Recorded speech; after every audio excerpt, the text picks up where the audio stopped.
ইরানের বন্দরগুলোতে যুক্তরাষ্ট্রের অবরোধ বাড়ানোর খবরে বিশ্ববাজারে তেলের দাম টানা অষ্টম দিনের মতো বেড়েছে। সরবরাহ সংকট ও ভূরাজনৈতিক উত্তেজনায় ব্রেন্ট ও ডব্লিউটিআই উভয় ক্রুডের দাম ঊর্ধ্বমুখী। সংকট দীর্ঘ হলে জ্বালানি বাজারে আরও অস্থিরতা দেখা দিতে পারে। ইরানের বন্দর ও তেল রপ্তানি ব্যবস্থার উপর যুক্তরাষ্ট্রের অবরোধ আরও দীর্ঘায়িত হওয়ার আশঙ্কায় বিশ্ববাজারে তেলের দাম আবারও বেড়েছে। টানা এক সপ্তাহ ধরে যে ঊর্ধ্বমুখী প্রবণতা চলছে, মঙ্গলবারও সেই ধারা অব্যাহত থাকে।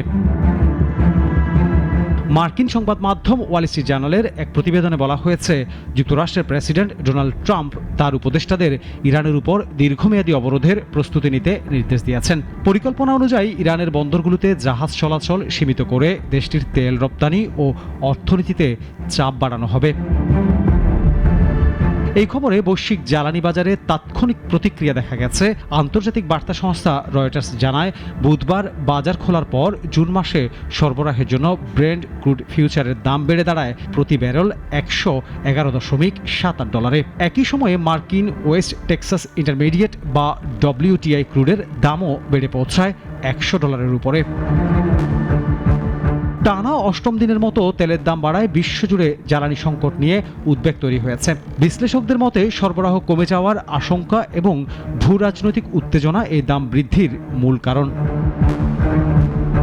বাজার বিশ্লেষক ইয়াং আন জানিয়েছেন, প্রণালীতে চলমান অবরোধ এবং রাজনৈতিক অস্থিরতা সরবরাহ ব্যবস্থাকে বড় ধরনের ঝুঁকির মধ্যে ফেলছে। তার মতে এই পরিস্থিতি দীর্ঘায়িত হলে তেলের দাম আরও বেড়ে যেতে পারে। অন্যদিকে ইরান ও যুক্তরাষ্ট্রের মধ্যে চলমান উত্তেজনা পরিস্থিতিকে আরও জটিল করেছে।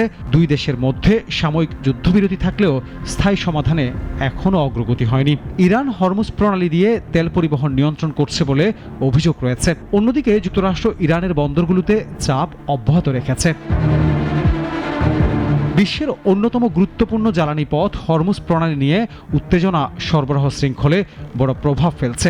এই কারণে আন্তর্জাতিক বাজারে তেলের মজুতও কমে যাচ্ছে। সাম্প্রতিক তথ্য অনুযায়ী যুক্তরাষ্ট্রে অপরিশোধিত তেল ও জ্বালানি পণ্যের মজুতও উল্লেখযোগ্য হ্রাস দেখা গেছে। ডেস্ক রিপোর্ট, নাগরিক।